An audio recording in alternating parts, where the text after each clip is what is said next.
Friends, ചെപ്പിനീർ പൂവ് സീരിയലിൻ്റെ ഒരു പുതുപുത്തൻ വിശേഷത്തിലേക്ക് എല്ലാവർക്കും സ്വാഗതം. വരാനിരിക്കുന്ന ഒരു അടിപൊളി എപ്പിസോഡ് വിശേഷത്തിലേക്കാണ് നമ്മൾ പോകുന്നത്. നല്ല രസകരമായ ഒരു എപ്പിസോഡ് വിശേഷമാണ്. എന്താണെന്ന് വെച്ചാൽ നമ്മുടെ സച്ചിയുടെ രേവതിയുടെയും സ്വർണം മുക്കുപണ്ടാക്കി മാറ്റിയത് സുധിയും അതുപോലെ ചന്ദ്രയും കൂടി കൂടിയിട്ടാണെന്നുള്ള വിവരം ഇവർക്ക് മനസ്സിലായിട്ട് എല്ലാവരോടും ചോദ്യം ചെയ്യുന്നൊക്കെ ഉണ്ട്. അപ്പോൾ ചന്ദ്രയും സമ്മതിക്കുന്നില്ല, അതുപോലെ തന്നെ സുധിയും സമ്മതിക്കുന്നില്ല. ഞങ്ങളതൊന്നും എടുത്തിട്ടില്ല എന്ന് പറയാം. ചന്ദ്രയാണെങ്കിൽ ആ കുറ്റം നമ്മുടെ രേവതിയുടെ അനുജൻ ശരത്തിൻ്റെ തലയിലേക്ക് കെട്ടിവെക്കുകയാണ്. ശരത്തായിരിക്കും ഇത് മോഷ്ടിച്ചത്, അവനൊരു കള്ളനല്ലേ, പേരും കള്ളനല്ലേ എന്നൊക്കെ പറയുക. പക്ഷേ സച്ചിക്കും രേവതിക്കും ഒക്കെ നന്നായിട്ട് അറിയാം ഇത് ചെയ്തിരിക്കുന്നത് ചന്ദ്രയും സുധിയും കൂടിയാണെന്ന്. അപ്പോൾ ഇവരുടെ വായിൽ തന്നെ ഈ സത്യം വീഴണമല്ലോ. അതിന് വേണ്ടിയിട്ട് സച്ചി ഒരു മാർഗം അങ്ങോട്ട് പ്രയോഗിക്കുകയാണ്, ഒരു മന്ത്രവാദമൊക്കെ ചെയ്യുന്ന പോലെ. അപ്പോൾ അങ്ങ് പേടിച്ചരണ്ട് പോവാണ് നമ്മുടെ ചന്ദ്രയും സുധിയൊക്കെ. ആ വളരെ രസകരമായ എപ്പിസോഡ് വിശേഷത്തിലേക്കാണ് നമ്മൾ പോകുന്നത്. നമ്മുടെ വീഡിയോ ഇഷ്ടമായാലൊന്ന് ലൈക്ക് ചെയ്യണേ, ഹൈപ്പ് ചെയ്യണേ, ചാനൽ കൂടി ഒന്ന് സബ്സ്ക്രൈബ് ചെയ്ത് സപ്പോർട്ട് ചെയ്യണേ. അങ്ങനെ അച്ചമ്മയുടെ പിറന്നാളൊക്കെ കഴിഞ്ഞു. അച്ചമ്മയാണെങ്കിൽ നല്ലൊരു ഗിഫ്റ്റൊക്കെ കൊടുത്തു കേട്ടോ സച്ചിക്കും രേവതിക്കും. ഏറ്റവും അച്ചമ്മയ്ക്ക് ഇഷ്ടപ്പെട്ട ഗിഫ്റ്റ് അച്ചമ്മയുടെ പഴയ ഫ്രണ്ട്സിനെ കൊണ്ടുവന്ന് കാണിച്ചു കൊടുക്കുക, അവരുമായിട്ട് സംസാരിപ്പിക്കുക ഒക്കെ ചെയ്തപ്പം അച്ചമ്മയ്ക്ക് ഭയങ്കര സന്തോഷമാവും. അച്ചമ്മ പറയുന്നുണ്ട്, എനിക്ക് ഭയങ്കര സന്തോഷമുള്ളൊരു സമ്മാനം തന്ന ആൾക്കല്ലേ ഞാൻ തിരിച്ചൊരു വിലപ്പെട്ട സമ്മാനം തരുന്നതെന്ന് ചോദിക്കുക. അപ്പം നമ്മുടെ ശ്രുതിയൊക്കെ കാത്തിരിക്കുക. ചന്ദ്രയാണേലും അതെ, ഇപ്പം ഞങ്ങൾക്ക് കിട്ടും, ഏറ്റവും വിലപ്പെട്ട സമ്മാനം ഞാനാണ് കൊടുത്തതെന്നൊക്കെ പറഞ്ഞിട്ട്. അപ്പോഴേക്കും ഉടനെ തന്നെ അച്ചമ്മ പറയാം, എനിക്ക് ഏറ്റവും വിലപ്പെട്ട സമ്മാനം തന്നതേ സച്ചിയും രേവതിയും കൂടിയാണ്. സച്ചിയാണ് തന്നത്. എൻ്റെ പഴയ കൂട്ടുകാർ സ്കൂൾ കാലഘട്ടത്തിലും ഒക്കെ ഞങ്ങൾ ഒന്നിച്ചായിരുന്നു. 30 വർഷമായി ഞാൻ അവരെ കണ്ടിട്ട്. അവരെക്കുറിച്ച് ഓർക്കാത്ത ഒറ്റ ദിവസം പോലും ഇല്ല. എൻ്റെ മനസ്സിൽ ഇന്നത്തെ ദിവസം എന്തുമാത്രം സന്തോഷമായെന്നറിയാവോ? അത് ചെയ്തു തന്നെ സച്ചി. എൻ്റെ മനസ്സറിഞ്ഞ് ആ സമ്മാനം കൊണ്ടു തന്ന അവനാണ് ഞാൻ ഈ സമ്മാനം നൽകാൻ പോകുന്നതെന്ന് പറയുമ്പോൾ ഞെട്ടിപ്പോവാണ്. ഇത്രയും വില പിടിച്ച സമ്മാനം സ്വർണ്ണം വല്ല ആയിരിക്കും, ഇത് അവർക്ക് കിട്ടുമല്ലോ എന്ന് ഓർത്തിട്ട് ചന്ദ്ര പറയുക, അല്ലേലും അമ്മ അങ്ങനെ ചെയ്യുള്ളൂ, അമ്മയ്ക്ക് പ്രിയപ്പെട്ട കൊച്ചുമോൻ സച്ചിയല്ലേ, അവന് രേവതിക്ക് എന്ത് കിട്ടിയാലും കൊടുക്കണം എന്നല്ലേ അമ്മയ്ക്കുള്ളൂ, അതുകൊണ്ട് അവർക്കേ കൊടുക്കുള്ളൂ എന്ന് എനിക്ക് അറിയാമായിരുന്നെന്ന് പറയുമ്പം അച്ഛമ്മ പറയാ, നീ ഒന്നും മിണ്ടാതിരിക്കുന്നുണ്ടോ ചന്ദ്രേ, എനിക്ക് ഇഷ്ടപ്പെട്ട മനസ്സിന് ഇഷ്ടപ്പെട്ട സമ്മാനം തന്ന ആരാണോ അവർക്ക് കൊടുക്കുമെന്നാണ് പറഞ്ഞത്, അതെൻ്റെ സച്ചിമോനെ ചെയ്തത്, അതുകൊണ്ട് അവന് രേവതിക്കും കൂടി ഈ സമ്മാനം ഞാൻ കൊടുക്കുമെന്ന് പറഞ്ഞ് സമ്മാനം എടുക്കുകയാണ് കേട്ടോ. എന്താണെന്ന് വെച്ചാൽ കുറച്ച് സ്വർണ്ണമാണ്, കുറച്ച് സ്വർണ്ണം എന്ന് പറഞ്ഞാൽ സ്വർണ്ണ നാണയമാണ്, വിലപ്പെട്ട പാരമ്പര്യമായിട്ട് കൈമാറി വന്ന ആ സ്വർണ്ണ നാണയമൊക്കെ എടുത്തിട്ട് ചമ്മ കാണിക്കുക, ദേ ഇതാ ഇവർക്ക് ഞാൻ കൊടുക്കാൻ പോകുന്നതെന്ന് കാണിക്കുമ്പോൾ കണ്ണ് തള്ളി പോവാ സുധിയുടെയൊക്കെ. സ്വർണ്ണമാണല്ലോ ഇപ്പോഴത്തെ സ്വർണത്തിൻ്റെ വിലയ്ക്ക്, അത് കിട്ടുമായിരുന്നേ കൊള്ളായിരുന്നു എന്ന് ശ്രുതി പറയുക ശ്രുതിയോട്. ശ്രുതി പറയുക, എന്ത് ചെയ്യാനാ, നമ്മൾ പണം മുടക്കി വാങ്ങിച്ചു കൊടുത്തത് വെറുതെ ആയി, ഇതിപ്പോൾ ദേ ഒറ്റ പൈസ മുടക്കില്ലാതെ ആ സച്ചി അതങ്ങ് നേടിയെടുത്തു, അതാ അവൻ്റെ കഴിവ്, നിങ്ങളെ കൊണ്ട് എന്തിനു കൊള്ളാം എന്ന് പറയുക. അപ്പോൾ ശ്രുതി പറയുന്നുണ്ട്, ഇങ്ങനെയൊക്കെ 2-3 പേരുണ്ടെന്ന് അറിഞ്ഞതിനെ ഞാൻ എപ്പോഴേ പോയി അവരെ കൂട്ടിക്കൊണ്ട് വന്നേനെ, ഇതിപ്പോൾ ഞാനിത് വല്ലതും അറിഞ്ഞോ, ഇതിപ്പോൾ കിട്ടാനുള്ളത് കിട്ടിയില്ല, കയ്യിലുള്ളത് പോവുകയും ചെയ്തു എന്നൊക്കെ ഇങ്ങനെ പറയുക. അപ്പോഴാണെങ്കിൽ സച്ചിക്കും രേവതിക്കും കൂടി ആ സമ്മാനം കൊടുത്തിട്ട് പറയാം, ഇത് നിങ്ങൾ കാത്തു സൂക്ഷിക്കണം, നിങ്ങൾക്ക് വേണ്ടി ഈ അച്ഛമ്മ തരുന്ന സമ്മാനമാണെന്ന് പറയുമ്പോൾ രേവതി പറയാം, ഒരുപാട് നന്ദിയുണ്ട് അച്ഛമ്മ, ഒരുപാട് സന്തോഷമുണ്ട്, അച്ഛമ്മയ്ക്ക് ഒന്നും സമ്മാനം തരാൻ ഞങ്ങളുടെ പണം ഇല്ലല്ലോ എന്നോർത്ത് ഒരുപാട് വിഷമിച്ചിരിക്കുകയായിരുന്നു. സച്ചിയേട്ടനാണേലും അച്ഛമ്മയ്ക്ക് ഒരു ഗോൾഡ് ചെയിൻ വാങ്ങി തരണമെന്ന് ആഗ്രഹമൊക്കെ ഉണ്ടായിരുന്നു, പക്ഷെ ഞങ്ങളെ കൊണ്ട് അവസാന നിമിഷം അതൊന്നും സാധിച്ചില്ല. ദേ ഇപ്പോൾ ഇങ്ങനെ ഇത് സാധിച്ചത് ഭയങ്കര സന്തോഷമാണെന്ന് പറയാം. അച്ചമ്മ ചോദിക്കുന്നുണ്ട്, എനിക്ക് സ്വർണ്ണമാലയൊന്നും വേണ്ട മക്കളെ, ഈ സമ്മാനം കൊണ്ട് തന്നെ എൻ്റെ മനസ്സ് ഒരുപാട് സന്തോഷിച്ചു എന്ന് പറയാണ്. അപ്പോൾ രവി ചോദിക്കുക, അന്ന് നിങ്ങൾ അലമാരിയിലുള്ള ആ സ്വർണ്ണമാല എടുത്തോണ്ട് പോയില്ലേ, രേവതിയുടെ സ്വർണം, അത് വിറ്റിട്ട് അച്ചമ്മയ്ക്കൊരു സമ്മാനം വാങ്ങണമെന്നും നിങ്ങൾക്ക് വണ്ടി വാങ്ങണമെന്നൊക്കെ പറഞ്ഞല്ലേ അത് വാങ്ങിക്കൊണ്ട് പോയത്, എന്നിട്ട് പിന്നെ എന്താ അച്ചമ്മയ്ക്ക് സ്വർണ്ണമാല വാങ്ങാതിരുന്നത്, നിങ്ങൾ അത് മറന്നു പോയോ എന്ന് ചോദിക്കുക. അപ്പോൾ സച്ചി പറയാ, ഇല്ല അത് മറന്നൊന്നുമില്ല, അന്ന് ഞങ്ങൾ അലമാരിയിലിരുന്ന് സ്വർണം കൊണ്ടുപോയെന്നുള്ളത് സത്യ, കടയിൽ കൊണ്ടുപോയി അച്ചമ്മയ്ക്ക് ഒരു സ്വർണ്ണമാല വാങ്ങണമെന്ന് തന്നെ ആഗ്രഹിച്ചതാ, പക്ഷെ അത് നടന്നില്ല അച്ഛാ എന്ന് പറയാം. അപ്പം രവി ചോദിക്കുക, അതെന്താ നടക്കാനിത്, അത് ചെയ്യാൻ പാടില്ലായിരുന്നോ, അതിനല്ലേ നിങ്ങൾ വാങ്ങിക്കൊണ്ട് പോയെന്ന് ചോദിക്കുക. അപ്പം നമ്മുടെ ചന്ദ്രയ്ക്കും അതുപോലെ ശ്രുതിക്കും ഒക്കെ ആകെ പരുങ്ങലാവുകയാണ് കേട്ടോ, ഇതിപ്പം എന്തെങ്കിലും അറിഞ്ഞിട്ടുണ്ടാവുമോ എന്നൊക്കെ വിചാരിച്ചിട്ട്. അപ്പോഴേക്കും പറയുന്നുണ്ട്, അത് നടന്നില്ല, അത് സ്വർണ്ണം അല്ലായിരുന്നു വെച്ചാൽ ആ സ്വർണം മുഴുവൻ മുക്കുപണ്ടായിരുന്നു എന്ന് പറയാണ്. അപ്പോൾ രവി ചോദിക്കുക, മുക്കുപണ്ടവോ, എന്താ നിങ്ങളീ പറയുന്നത്, അത് മുക്കുപണ്ടമായിരുന്നെന്നോ, അതെങ്ങനെ മുക്കുപണ്ടാവും, രേവതിയുടെ സ്വർണം ചന്ദ്രയുടെ അലമാരിയിൽ ഇരുന്നതല്ലേ, അതല്ലേ എടുത്തു തന്നത്, അതെങ്ങനെ മുക്കുപണ്ടായി? അപ്പോൾ രേവതി പറയാം, അതെങ്ങനെ മുക്കുപണ്ടായെന്ന് ഞങ്ങൾക്കും അറിയില്ല. സ്വർണ്ണമാണെന്ന് വിചാരിച്ചാൽ ഞങ്ങൾ ഇവിടുന്ന് അത് കൊണ്ടുപോയത്. അത് കൊണ്ടുപോയി ജ്വല്ലറി കൊണ്ടുപോയി മാറി വാങ്ങാൻ പോയതാ. അച്ചമ്മയ്ക്ക് വേണ്ടിയിട്ട് നല്ലൊരു മാലയും കണ്ടുവച്ചതാ. പക്ഷെ സ്വർണം കൊടുത്തപ്പം അവർ നോക്കിയിട്ട് പറഞ്ഞു ഇത് സ്വർണ്ണമല്ല, ഇത് മുക്കുപണ്ടമാണെന്ന്. ഗോൾഡ് പ്ലേറ്റഡ് ആഭരണം കൊണ്ടുവന്ന് വിൽക്കാൻ പോയതിന് അവർ പോലീസിനെ വിളിക്കാതിരുന്നത് നമ്മുടെ ഭാഗ്യം. അല്ലെങ്കിൽ അവർ പോലീസിനെ വിളിച്ചിരുന്നെങ്കിൽ ഞാനും സച്ചിയേട്ടനും ഇപ്പം അകത്ത് കിടന്നേനെ. അപ്പം സച്ചി പറയാ, അതെ അതെ, അവരുടെ മുമ്പിൽ ഞങ്ങൾ എന്തുമാത്രം നാണം കെട്ടെന്നറിയാവോ. എങ്ങനെയാ സ്വർണ്ണം മുക്കുപണ്ടായെന്നുള്ളത് അറിയണം. ഇതേ ഇവൻ ഈ സുധിയും അമ്മയും അറിയാതെ അത് സംഭവിക്കുകയല്ല. അതെങ്ങനെയാണ് സംഭവിച്ചതെന്ന് ഞങ്ങൾക്ക് അറിയണമെന്ന് പറയണം. അപ്പോൾ ചന്ദ്ര പെട്ടെന്ന് പറയാം, എന്താ പറഞ്ഞത് നിങ്ങൾ? ആ സ്വർണം മുക്കുപണ്ടമായിരുന്നെന്നോ? എൻ്റെ അലമാരിയിൽ അന്ന് രേവതി സൂക്ഷിക്കാൻ തന്ന സ്വർണം അത്. ഞാനത് എടുത്തിട്ടേയില്ല. പിന്നെ അതെങ്ങനെ മുക്കുപണ്ടമായി? നിങ്ങൾ ചുമ്മാ ആവശ്യമില്ലാത്ത കാര്യങ്ങൾ പറയാതെ. ഞാനത് മുക്കുപണ്ടമൊന്നും ആക്കിയിട്ടില്ല. അതുപോലെ തന്നെ മുക്കുപണ്ടം വാങ്ങി വെക്കാൻ ഞാനാരാ? അപ്പോൾ ഉടനെ രവി ചോദിക്കുക, പിന്നെ ഇതിലെന്താ സംഭവിച്ചത്? ആരാ ഇത് ചെയ്തതെന്ന് ചോദിക്കുക. അപ്പം അച്ചമ്മയും ചോദിക്കുന്നുണ്ട്, ആരാ രേവതിയുടെ സ്വർണം എടുത്തിട്ട് പോയി മുക്കുപണ്ടാക്കിയത്? എടാ സുധി, നീ എങ്ങാനും അത് എടുത്തോ? നിനക്കല്ലേ പണത്തിന് എപ്പോഴും ആവശ്യം. നീ അത് എടുത്തിട്ട് പോയിട്ട് വിറ്റായിരുന്നോ എന്ന് ചോദിക്കുക. അപ്പം സുധി പറയാം, ഇല്ല ഇല്ല, ഞാനതൊന്നും എടുത്തില്ല. ഞാനങ്ങനെ ചോദിക്കാതെയും പറയാതെയും രേവതിയുടെ സ്വർണ്ണം എടുക്കേണ്ട കാര്യം എന്താ? എൻ്റെ ഭാര്യയുടെ സ്വർണ്ണം എടുത്താൽ പോരെ എനിക്ക്? ശ്രുതിയോട് ചോദിച്ചാൽ എത്ര സ്വർണ്ണം വേണേലും എനിക്ക് തരും. പിന്നെ ഞാൻ രേവതിയുടെ സ്വർണ്ണം മോഷ്ടിക്കേണ്ട കാര്യമില്ലല്ലോ എന്ന് പറയാം. അപ്പം ചന്ദ്രൻ പറയാം, ശരിയാ, എന്തിനാ ഞങ്ങളെ ഇങ്ങനെ കുറ്റപ്പെടുത്തുന്നത്? ഇവളുടെ സ്വർണം, അത് ഇവളുടെ സ്വർണ്ണമൊന്നും അല്ലല്ലോ. ഇവള് വീട്ടിൽ നിന്ന് കൊണ്ടുവന്ന സ്വർണ്ണമല്ല. നിങ്ങളാരും ഇങ്ങനെ കിടന്ന് ബഹളം വയ്ക്കാൻ. ഇവിടെ വന്നു കഴിഞ്ഞപ്പം അമ്മയും അതുപോലെ രവിയേട്ടനും കൂടെ അവൾക്ക് സമ്മാനമായിട്ടെന്ന് പറഞ്ഞ് കൊടുത്തതാ. അന്നേ അതൊക്കെ എടുത്തിട്ട് നടക്കാറുണ്ടല്ലോ ഇവക്ക്. ഇവക്കപ്പം അഹങ്കാരം. സ്വന്തം പണം കൊണ്ട് സ്വർണ്ണമാല വാങ്ങിയിട്ടേ അവൾ ഇടുവോളെന്ന്. എന്നിട്ട് ഇതുവരെ അത് സാധിച്ചില്ലല്ലോ. ദേ അപ്പ കൊണ്ട് തന്ന ആ സ്വർണം അതുപോലെ ഞാൻ ആ അലമാരി വച്ചതേ ഉള്ളൂ. അല്ലാതെ ഒരു സ്വർണം പോലും ഞാൻ അതിൽ നിന്ന് എടുത്തിട്ടില്ല. പിന്നെ ദേ എന്നെ ദേ ഇവനെ കള്ളനാക്കാനായിട്ട് നിങ്ങളെല്ലാം നോക്കിയാലുണ്ടല്ലോ, അതൊന്നും നടക്കില്ല. ഞങ്ങളൊരു തെറ്റും ചെയ്തിട്ടില്ല. പിന്നെ വെറുതെ കുറ്റം പറയരുത് കേട്ടോ എന്ന് പറയാം. അപ്പോഴേക്കും രേവതി പറയാം, അതല്ല അമ്മേ പറഞ്ഞത്. സ്വർണം എടുക്കുന്നതൊന്നും പ്രശ്നമല്ലായിരുന്നു. പക്ഷേ ഇങ്ങനെ ചെയ്യേണ്ടിയിരുന്നില്ല. മുക്കുപണ്ടമാണെന്ന് അറിഞ്ഞിരുന്നെങ്കിൽ അമ്മ എന്തിനാ അത് ഞങ്ങളുടെ കയ്യിൽ തന്നു വിട്ടത്? ഞങ്ങൾ ആ കടയിൽ ചെന്ന് എന്തുമാത്രം നാണം കിട്ട്. സച്ചിയേട്ടനെ എന്നെ അവരെ അപമാനിച്ചു. പോലീസിൽ പിടിച്ച് ഏൽപ്പിച്ചില്ല എന്ന് മാത്രമേ ഉള്ളൂ എന്ന് പറയുമ്പോൾ ചന്ദ്ര പറയാം, ആഹാ കൊള്ളാലോ, നീ വീണ്ടും എന്നെ കുറ്റപ്പെടുത്തിക്കൊണ്ട് വരികയാണോ? നീ എന്താടി പറഞ്ഞത്? ഞാൻ ആ സ്വർണ്ണം എടുത്ത് മുക്കുപണ്ടാക്കി വെച്ചെന്നോ? നിനക്ക് എന്ത് ധൈര്യം വന്ന് എൻ്റെ മുഖത്ത് നോക്കി ഇങ്ങനെ പറയാൻ? എനിക്കെന്തിൻ്റെ ആവശ്യം? എൻ്റെ കയ്യിലും കഴുത്തിലൊക്കെ നീ നോക്കടി. ആവശ്യത്തിന് സ്വർണ്ണാഭരണമുണ്ട്. നിന്നെ പോലെ കാശിന് ഗതിയില്ലാത്തവളല്ല ഈ ചന്ദ്ര. പിന്നെ നിന്റെ മുക്കാചക്രത്തിൻ്റെ സ്വർണം എടുത്ത് മുക്കുകൊണ്ടാക്കി മാറ്റി വെക്കേണ്ട കാര്യമൊന്നും എനിക്കില്ല എന്ന് പറയാം. അപ്പം രവി പറയുന്നുണ്ട്, ചന്ദ്രേ നീ കൂടുതലൊന്നും മിണ്ടണ്ട. എടാ സുധി, ചന്ദ്രേ, നിങ്ങൾ ആരെങ്കിലും ആ സ്വർണം എടുത്തിട്ട് വിറ്റിട്ടുണ്ടെങ്കിൽ ആ സത്യം അങ്ങ് പറഞ്ഞേരെ. ആ സ്വർണം നിങ്ങൾ എടുത്തെന്നോ പണയം വെച്ചെന്നോ വിറ്റെന്നോ പറഞ്ഞേക്ക്. അത് പറയാതിരിക്കുന്നത് എന്തിനാ? അപ്പോൾ ചന്ദ്ര പറയാം, ഞങ്ങൾ എടുത്തിട്ടില്ല, ഞാൻ എടുത്തിട്ടില്ല, അതേ ഇവനും എടുത്തിട്ടില്ല. രേവതിയുടെ സ്വർണം അലമാരി വെച്ചതാ. പിന്നെ ഇനിയിപ്പം അതെടുത്ത് മാറ്റിക്കൊണ്ട് വെച്ചിട്ടുണ്ടെങ്കിലേ അത് ഇവളുടെ വീട്ടുകാരായിരിക്കും. അപ്പോഴേക്ക് രേവതി പറയാം, അതെന്തിനാമ്മ എൻ്റെ വീട്ടുകാരെ പറയുന്നത്? അവരാരെങ്കിലും ഇവിടെ വന്ന് എന്തെങ്കിലും എടുക്കാറുണ്ടോ? അവരൊന്നിനും ഇങ്ങോട്ട് വരാറുമില്ലല്ലോ എന്ന് പറയാം. അവരൊന്നിനും ഇങ്ങോട്ട് വരാറില്ല. പക്ഷേ ഇവളുടെ ആങ്ങളയുണ്ടല്ലോ ആ ശരത്ത്, അവനെ പോലെ ഒരു പേരും കളൻ ഈ ലോകത്തില്ല.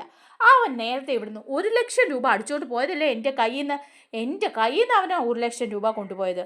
അതുപോലെ ഇവിടെ വന്ന് കട്ടെടുത്തിട്ട് പോയതാണോ ഇവളുടെ സ്വർണ്ണം എന്ന് അറിയില്ലല്ലോ. ഈ സ്വർണ്ണം എടുത്ത് മുക്കുപണ്ട് ആക്കിയിട്ടുണ്ടെങ്കിൽ അത് ഇവളുടെ ആങ്ങള ശരത്ത് തന്നെ ചെയ്തതാ, വേറെ ആരുമല്ല. ശരത്തായിരിക്കും ഇത് ചെയ്തത്. നീ ചെന്ന് പുന്നാര അനിയനോട് ചോദിച്ചു നോക്ക്, അവനെങ്ങാനും എടുത്തോണ്ട് പോയി വിറ്റോന്ന്. അല്ലാതെ എന്നെ എൻ്റെ മോനെയും കുറ്റക്കാരാക്കാൻ നിൽക്കണ്ടേ. അപ്പം രേവതി പറയാം, അമ്മേ വെറുതെ ശരത്തിനെ കുറ്റപ്പെടുത്തരുത്.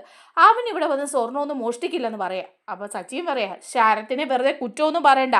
അവൻ ചില തെറ്റുകളൊക്കെ ചെയ്തിട്ടുണ്ടെന്നുള്ള കാര്യം സത്യമാണ്. പക്ഷെ അവനിവിടെ വന്ന് സ്വർണ്ണമൊന്നും മോഷ്ടിക്കാനൊന്നും പോയിട്ടില്ല. നിങ്ങൾ ആരെങ്കിലും ആണെങ്കിൽ സത്യം പറഞ്ഞോണം, ഇല്ലെങ്കിൽ ഞാൻ ഈ സത്യം തെളിയിക്കും എന്ന് പറയാണ് കേട്ടോ. അപ്പോഴേക്കും ഉടനെ തന്നെ രവി പറയുന്നുണ്ട്, ചന്ദ്രയും സുധി എടുത്തിട്ടുണ്ടെങ്കിൽ സത്യം അങ്ങ് പറഞ്ഞേക്ക്. രേവതിയുടെ സ്വർണ്ണം എടുത്തെങ്കിൽ അത് ഞങ്ങൾക്ക് രേവതിയോട് ചോദിച്ചിട്ട് എടുക്കാമായിരുന്നു. ഇങ്ങനെ ചോദിക്കാതെ എടുത്തിട്ട് പോയി കൊണ്ട് വിറ്റിട്ട് മുക്കുപണ്ടം വയ്ക്കേണ്ടിയിരുന്നില്ല. അപ്പോൾ ചന്ദ്ര പറയതേ, രവിയേട്ടാ വെറുതെ ആവശ്യമില്ലാത്ത വർത്തമാനങ്ങൾ പറയരുത് കേട്ടോ. എനിക്കതിൻ്റെ ആവശ്യമില്ലെന്ന് ഞാൻ പറഞ്ഞില്ലേ. ഞാൻ ഇവളുടെ സ്വർണ്ണമൊന്നും എടുത്തിട്ടില്ല. നിങ്ങളെല്ലാവരും കൂടെ എന്നെ ഇങ്ങനെ കുറ്റപ്പെടുത്താൻ വേണ്ടി തന്നെ നിൽക്കുക. അപ്പോഴേക്കും ഉടനെ തന്നെ ശ്രുതിയും കയറി വന്നിട്ട് പറയാ, അതെന്തിനാ ശ്രുതി എടുക്കുന്നത്? ശ്രുതി രേവതിയുടെ സ്വർണ്ണമൊന്നും എടുത്തിട്ടില്ല, ശ്രുതിക്ക് അതിൻ്റെ ആവശ്യമില്ല. ഞങ്ങളുടെ ബിസിനസ് ഇപ്പം നല്ല രീതിയിൽ തന്നെയാണ് പോകുന്നത്. അതുപോലെ തന്നെ എനിക്ക് ആവശ്യത്തിന് സ്വർണ്ണമുണ്ട്, എൻ്റെ അച്ഛൻ മലേഷ്യയിലുണ്ട്. ഞങ്ങൾക്ക് അത്യാവശ്യം പണം വേണമെങ്കിലേ ഇവളുടെ മുക്കാചക്രത്തിൻ്റെ സ്വർണ്ണം എടുത്ത് വിൽക്കേണ്ട കാര്യമൊന്നുമില്ല. ശ്രുതി എന്നോട് ചോദിച്ചാൽ ഞാൻ ശ്രുതിക്ക് കൊടുക്കില്ലേ സ്വർണം? പിന്നെ ഇവളുടെ സ്വർണ്ണമൊന്നും ശ്രുതി എടുത്തിട്ടില്ല എന്ന് പറയാം. അപ്പം സച്ചി പറയുന്നുണ്ട്, ആ എടുത്തിട്ടില്ല എടുക്കണ്ട, എങ്ങനെയെങ്കിലും ഞാൻ ഇതിനൊരു പരിഹാരം കാണാമെന്ന് നോക്കിക്കോളാന്ന് പറയാം. അപ്പോൾ അച്ചമ്മയും പറഞ്ഞു കൊടുക്കുന്നുണ്ട് സച്ചിയോട് കേട്ടോ, സച്ചി നമുക്കിതിനൊരു പരിഹാരം കാണണമല്ലോ, ഇതിൻ്റെ സത്യം നമുക്ക് തെളിയിക്കണ്ടേ എന്ന് ചോദിക്കാം. എന്നിട്ട് അച്ചമ്മ സച്ചിയെ വിളിച്ച് മുകളിലേക്ക് കൊണ്ടുപോവുക. എന്നിട്ട് പറയുന്നുണ്ട്, മോനെ സച്ചി, ആ സ്വർണം മൂക്കുകൊണ്ടായിട്ട് മാറിയിട്ടുണ്ടെങ്കിൽ അത് ചന്ദ്രയും ശ്രുതിയും അറിയാതെയൊന്നുമല്ല, അവരറിഞ്ഞിട്ട് തന്നെയേ ഇത് നടക്കുള്ളൂ. ഇനി അവരെങ്ങാനും എടുത്ത് വിറ്റിട്ടുണ്ടാവും, അത് പറയാനുള്ള മടിയാണ്, പറയില്ല. പേരും കള്ളനും കളിയൊക്കെയാ, അവരാരും സത്യം പറയില്ല. പക്ഷെ സച്ചി, നീ ഒരു മാർഗമുണ്ട് അതിന്. നീ തൽക്കാലം എന്തെങ്കിലും ഒരു മന്ത്രവാദം ചെയ്തോ കൂടോത്രം ചെയ്തോ ഒക്കെ ഇത് കണ്ടുപിടിക്കാൻ പോവാണെന്ന് പറഞ്ഞ് അവരെ രണ്ടുപേരെയും ഒന്ന് ഭയപ്പെടുത്തണം. അങ്ങനെ ഭയപ്പെടുത്തി കഴിയുമ്പോൾ സത്യം തന്നെയേ വായിന്ന് വീഴുമെന്ന് പറയണം. ഇപ്പം സച്ചിയും പറയുന്നുണ്ട്, ഞാനും ഒരു നാടകം അഭിനയിക്കാനൊക്കെ നിൽക്കുകയാണ്, എങ്ങനെയെങ്കിലും ഈ കള്ളത്തരം ഞാൻ പിടിച്ചിരിക്കുമെന്ന് പറയുക. അങ്ങനെ അച്ചമ്മ പോവുകയൊക്കെയാണ്. അത് കഴിയുമ്പം പിറ്റേ ദിവസം രാവിലെ തന്നെ നമ്മുടെ സച്ചി അമ്പലത്തിലൊക്കെ പോയിട്ട് വരിക. പോയിട്ട് വന്ന് നെറ്റി നിറച്ച് പ്രസാദമൊക്കെ തൊട്ടിട്ട് പൂജാമുറിയിൽ വന്നിരുന്ന് ഇങ്ങനെ മണിയടിക്കുകയാണ്. മണിയടി ശബ്ദമൊക്കെ കേട്ടിട്ട് അപ്പോൾ രേവതി വരുമോ, ഇതാരാ പൂജാമുറിയിൽ ഈ മണിയടിക്കുന്നത്, ഇതാരാ ഇപ്പം പൂജ ചെയ്യുന്നതെന്നൊക്കെ പറഞ്ഞു വരിക. അപ്പോൾ ചന്ദ്രൻ വരുമോ, ഇതാരാ ഈ രാവിലെ, രേവതി രാവിലെ പൂജാമുറി കയറിയോ, അവൾ രാവിലെ പൂജ തുടങ്ങിയോ, ഇതെന്താ ഇപ്പം മണിയടി ശബ്ദമൊക്കെ ഈ സമയത്ത്, ഇത്രയും രാവിലെ ആരാ പൂജ ചെയ്യുന്നത് എന്നൊക്കെ പറഞ്ഞ് എല്ലാവരും ഇറങ്ങി വരിക. സുധിയും ശ്രുതിയും ചന്ദ്രയും എല്ലാവരും ഉണ്ട് കേട്ടോ. അപ്പോൾ വന്ന് നോക്കുമ്പോൾ എല്ലാവരും അത്ഭുതപ്പെട്ട് പോവാണേ. നമ്മുടെ സച്ചി അവിടെ ഇരുന്നിട്ട് പൂജയൊക്കെ ചെയ്യുക, ഒരു സന്യാസിയെ പോലെയൊക്കെ അങ്ങ് ഇരുന്ന് നിറച്ച് കുറിയൊക്കെ തൊട്ട് കുറച്ച് നാരങ്ങയുണ്ട്, ഒരു നാരങ്ങയാണെങ്കിൽ ഒരു മഞ്ഞ തുണിക്കകത്തൊക്കെ പൊതിഞ്ഞിങ്ങനെ വെച്ച് അതിന് എന്തോ പൂജയും മന്ത്രവും ഒക്കെ ഇങ്ങനെ ചൊല്ലിക്കൊണ്ടേയിരിക്കുകയാണ്. അപ്പോഴേക്കും ഉടനെ തന്നെ അവിടെ വന്നിട്ട് രേവതി ചോദിക്കുക, സച്ചിയേട്ടൻ എന്താ ഇപ്പോൾ പൂജ ചെയ്യുന്നേ, എന്തെന്താ പതിവില്ലാതെ സച്ചിയേട്ടൻ പൂജാമുറിയിലൊക്കെ? അപ്പോൾ സച്ചി പറയാം, രേവതി ഒന്നും മിണ്ടരുത്, ഞാനിപ്പം പൂജയിലാണ്, ഞാൻ ചില കാര്യങ്ങളൊക്കെ മനസ്സിൽ വിചാരിച്ചിട്ടുണ്ട്, അതൊക്കെ സാധിക്കാൻ വേണ്ടിയിട്ടുള്ള ഒരു പൂജ ചെയ്തുകൊണ്ടിരിക്കുകയെന്ന് പറയാം. അപ്പോഴേക്കും ചന്ദ്രയൊക്കെ എന്ത് കാര്യം സാധിക്കാനാടാ, ഇതെന്താ നിനക്കിപ്പോൾ എന്തെങ്കിലും സംഭവിച്ചോ, നിന്റെ നെറ്റിയിലൊക്കെ എന്താ ഇത്രയും പ്രസാദമൊക്കെ തൊട്ട്, പതിവില്ലാത്ത കാര്യമാണല്ലോ ഇത്. ഒന്നും മിണ്ടരുത്, ആരും ഒന്നും മിണ്ടരുത്, ഞാനൊരു സന്യാസിയെ കണ്ടിരുന്നു, പോയ വഴിക്ക് ഒരു സ്വാമിയെ കണ്ടു, ഞാൻ എൻ്റെ പ്രശ്നങ്ങളൊക്കെ അയാളോട് പറഞ്ഞു, ആ സ്വാമി അപ്പോൾ ഒരു പരിഹാരം പറഞ്ഞു തന്നിട്ടുണ്ട്, ആ പരിഹാരക്രിയ ചെയ്യാനായിട്ടാണ് ഞാനിവിടെ വന്നിരിക്കുന്നതെന്ന് പറയാം. അപ്പോൾ അതെന്ത് പരിഹാരക്രിയയാണെന്ന് ചന്ദ്ര ചോദിക്കുക. അപ്പോൾ പറയുന്നുണ്ട്, ഞാൻ പോയ വഴിക്ക് കണ്ട സ്വാമിയോട് ഞാൻ പറഞ്ഞിരുന്നു, ഇങ്ങനെ രേവതിയുടെ സ്വർണം വീട്ടിൽ വെച്ച് മുക്കുപണ്ടമായി മാറിയെന്നും അത് ആരാ ചെയ്തതെന്ന് കണ്ടുപിടിക്കണം എന്നുള്ള കാര്യം. അപ്പോൾ സ്വാമി എനിക്ക് കുറച്ച് മന്ത്രങ്ങളും കുറച്ച് കാര്യങ്ങളും ഒക്കെ പറഞ്ഞു തന്നു, അത് ചിട്ടയോടെ കൂടി ചെയ്താൽ ഈ കള്ളത്തരം ചെയ്തവരുടെ തല പൊട്ടിത്തെറിക്കുമെന്ന് പറഞ്ഞു. ആരാ ഈ കള്ളത്തരം ചെയ്തതെന്ന് വെച്ചാൽ അത് നമുക്കറിയണ്ടേ, അതിനു വേണ്ടി ഞാനതങ്ങ് ചെയ്തേക്കാന്ന് വെച്ചു. അപ്പോൾ രേവതി പറയുക, എന്താ സച്ചിയേട്ടാ ഈ പറയുന്നതൊക്കെ? അതേ രേവതി, ഇത്തിരി കടുത്ത കൈയാണെങ്കിലും അതങ്ങ് ചെയ്തേക്കാന്ന് വെച്ചു. അങ്ങനെ കള്ളന്മാരും കളികളും ഒന്നും കൂടെ തലയും വച്ചുകൊണ്ട് ഇരിക്കേണ്ട, അതിനു വേണ്ടി ഞാനൊരു കാര്യം ചെയ്യാമെന്നും പറഞ്ഞ് കുറേ മന്ത്രമൊക്കെ അങ്ങ് ചെല്ലുന്നുണ്ട്. അപ്പോൾ ഇത് കേൾക്കുമ്പോൾ നമ്മുടെ ചന്ദ്രയ്ക്കും ശ്രുതിക്കും പേടിയാവാണേ. അവർ അങ്ങോട്ടും ഇങ്ങോട്ടും നോക്കുക. എന്നിട്ട് പറയുന്നുണ്ട് ചന്ദ്ര ശ്രുതിയോട്, ഏടാ ഇതൊക്കെ എന്താടാ, ഇവൻ മന്ത്രമൊക്കെ ചെല്ലുന്നു, ശരിക്കും ഇവൻ പോയി വല്ല മന്ത്രവാദിയും കണ്ടിട്ടുണ്ടോ, ഇവനിനി ഇങ്ങനെ പൂജയൊക്കെ ചെയ്ത് കഴിഞ്ഞാൽ നമ്മുടെ തലയെങ്ങാനും പൊട്ടിത്തെറിക്കുമോ എന്നൊക്കെ ചോദിക്കുക. അപ്പോൾ ശ്രുതിയും പറയുന്നുണ്ട്, അയ്യോ അതൊന്നും നടക്കില്ല ചുമ്മാതെ, ഇവൻ എന്തെങ്കിലുമൊക്കെ കാണിക്കട്ടെ, ഇവൻ്റെ അതൊന്നും നടക്കാൻ പോകുന്നില്ല, അമ്മയ്ക്ക് ഇതിലൊക്കെ വിശ്വാസം ഉണ്ടോ എന്ന് ചോദിക്കുക. അപ്പോൾ ചന്ദ്ര പറയാം, എടാ വിശ്വാസം ഉണ്ടറാ, ഇവനാണ്ട മന്ത്രം ചെല്ലുന്നാണ്ട നാരങ്ങയൊക്കെ എടുത്ത് കൈ പിടിച്ചിരിക്കുന്നു, എന്താണോ നമ്മുടെ തലേനി എങ്ങാനും പൊട്ടിത്തെറിക്കോ വാ, അയ്യോ എനിക്ക് പേടിയാവുന്നടാന്ന് പറയാം. അപ്പോൾ ശ്രുതിക്കും കുറച്ചൊക്കെ പേടിയാകാൻ തുടങ്ങുക. അപ്പോഴേക്കും സച്ചി എണീറ്റ് നിന്ന് ഈ നാരങ്ങ എടുക്കുക, നാരങ്ങ എടുത്ത് കയ്യിലിങ്ങനെ നീട്ടി പിടിച്ചിട്ട് കുറേ മന്ത്രം ചൊല്ലി ഇങ്ങനെ ഭൂം എന്നൊക്കെ വയ്ക്കുകയാണ്. അപ്പോൾ അതൊക്കെ കാണുമ്പോൾ ചന്ദ്ര തലയിലൊക്കെ ഇങ്ങനെ പിടിക്കുക, ദൈവമേ ഇപ്പോൾ പൊട്ടിത്തെറിക്കോ എന്നൊക്കെ പറഞ്ഞ് ഇങ്ങനെ പിടിച്ച് നിൽക്കുക. അപ്പോൾ സച്ചി ഈ മന്ത്രമൊക്കെ ചൊല്ലിയിട്ട് നിൽക്കുന്ന കാണുമ്പോഴേക്കും ശ്രുതിക്കും അതുപോലെ തന്നെ ചന്ദ്രയ്ക്ക് നല്ല പേടിയാവുകയാണ്. അപ്പോൾ രേവതി ചോദിക്കുന്നുണ്ട്, സച്ചിയേട്ടാ പൂജയൊക്കെ ഇന്നത്തെ കഴിഞ്ഞു എന്ന് ചോദിക്കുക. അപ്പോൾ സച്ചി പറയുന്നുണ്ട്, ഇന്നത്തെ പൂജയൊക്കെ കഴിഞ്ഞു, അടുത്ത ദിവസവും ചെയ്യണം, 3 ദിവസം ചെയ്ത് കഴിയുമ്പോൾ ഈ സത്യം തെളിയും. ഇത് ചെയ്തയാൾ ഒന്നെങ്കിൽ സത്യം വിളിച്ചു പറയണം, ഇല്ലെങ്കിൽ അവരുടെ തല പൊട്ടിത്തെറിക്കും, അതൊന്ന് കാണണമല്ലോ എന്ന് പറയാ. തൽക്കാലത്തേക്ക് ഇതിവിടെ നിർത്തുന്നതെന്നൊക്കെ പറഞ്ഞ് എന്തൊക്കെയോ മന്ത്രം ചൊല്ലി മണിയൊക്കെ അടിച്ച് അതവിടെ വെച്ചിട്ട് സച്ചി ഇറങ്ങി പോകുമ്പോൾ ചന്ദ്രയും ശ്രുതിയും കൂടെ പറയാം, എടാ നമുക്ക് സത്യം വിളിച്ച് പറഞ്ഞാലോ, ഇല്ലെങ്കിൽ നമ്മുടെ തല പൊട്ടിത്തെറിക്കുകയായിരിക്കും. അവൻ പറഞ്ഞ പോലെ ചെയ്യും. ചുമ്മാതൊന്നും സച്ചി ഒന്നും ചെയ്യില്ല. എവിടെങ്ങാണ്ട് പോയി അവന് സത്യങ്ങളൊക്കെ കിട്ടിയിട്ടുണ്ട്. ആരെയെ കണ്ട് അവൻ കാര്യമായിട്ട് എന്തോ കൂടോത്രം ചെയ്യുന്നതാ. നമ്മുടെ തല പൊട്ടിത്തെറിക്കുന്നതിന് മുമ്പ് നമുക്ക് ഈ സത്യം അങ്ങ് വിളിച്ചു പറഞ്ഞാലോ. അപ്പം ശ്രുതി പറയാ, എൻ്റെ അമ്മയെ സത്യം വിളിച്ച് പറഞ്ഞാൽ നമ്മുടെ കാര്യം പോക്കാം, മിണ്ടാതിരിക്കെ. ശ്രുതി പോലും ഈ വിവരമൊന്നും അറിഞ്ഞിട്ടില്ല. ശ്രുതി എങ്ങാനും ഇത് അറിഞ്ഞാൽ എന്നെ അങ്ങോട്ട് ഡിവോഴ്സ് വരെ ചെയ്യും എന്നൊക്കെ പറഞ്ഞ് അവരിങ്ങനെ മുന്നോട്ട് പോവാം.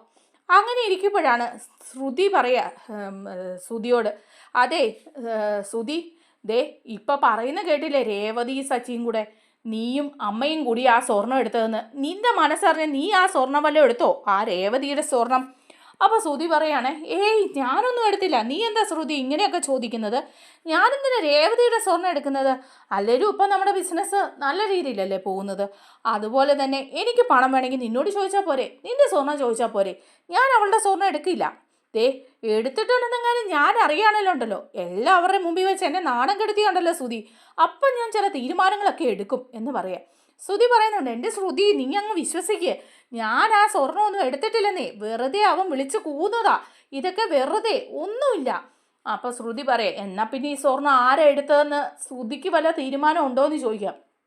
അപ്പോൾ ശ്രുതി പറയുന്നുണ്ട്, ഏയ് എനിക്കറിയില്ല. അമ്മ പറയുന്നത് കേട്ടില്ലേ, രേവതിയുടെ ആങ്ങള ആ ശരത്തായിരിക്കും എടുത്തിരുന്ന, ചിലപ്പോൾ അവനായിരിക്കും, അവനൊരു പേരും കളനല്ലേ, അവൻ വന്ന് എടുത്ത് മാറ്റിക്കൊണ്ട് വച്ചതായിരിക്കും. അപ്പം ശ്രുതി പറയും, ഏയ് അവൻ ചെയ്യുമെന്ന് എനിക്ക് തോന്നുന്നില്ല, അവൻ ഈ ബഹളമൊക്കെ ഉണ്ടെന്നേ ഉള്ളൂ, ഇവിടെ വന്ന് സ്വർണം എടുത്തിട്ട് മാറ്റി വെക്കാനൊന്നും സാധ്യതയില്ല. പിന്നെ ഇപ്പം ആരായിരിക്കും ഇത് ചെയ്തത്? എന്തായാലും ഇതിൻ്റെ സത്യാവസ്ഥ നമുക്കൊന്ന് അറിയണമല്ലോ. ഇനിയിപ്പം ശരത്ത എടുത്തെങ്കിൽ അതിനെക്കുറിച്ച് നമുക്കൊന്ന് അന്വേഷിക്കണമല്ലോ. എൻ്റെ പൊന്നു ശ്രുതി, നിന്റെ മേലിലുള്ള ഈ നാണക്കേട് മാറണ്ടേ, ഈ പേരുദോഷം മാറണ്ടേ? അതിനു വേണ്ടി നമുക്കൊരു കാര്യം ചെയ്യാം. നമ്മുടെ കടയിൽ ഒരു സ്റ്റാഫിനെ ഈ കാര്യങ്ങളൊക്കെ അന്വേഷിക്കാൻ വേണ്ടി നമുക്ക് നിർത്താം എന്ന് പറയാണ്. അപ്പോൾ ശ്രുതി പറയാം, അതെന്തിനാ നമ്മുടെ കടയിലെ സ്റ്റാഫിനെ ഇതിനായിട്ട് നിർത്തുന്നത്? നമ്മുടെ കടയിലെ സ്റ്റാഫ് നമ്മുടെ കടയിലെ കാര്യങ്ങളൊക്കെ ചെയ്യാൻ വേണ്ടിയിട്ടല്ലേ, അത് ഈ കള്ളത്തരം കണ്ടുപിടിക്കാനൊന്നും അല്ലല്ലോ.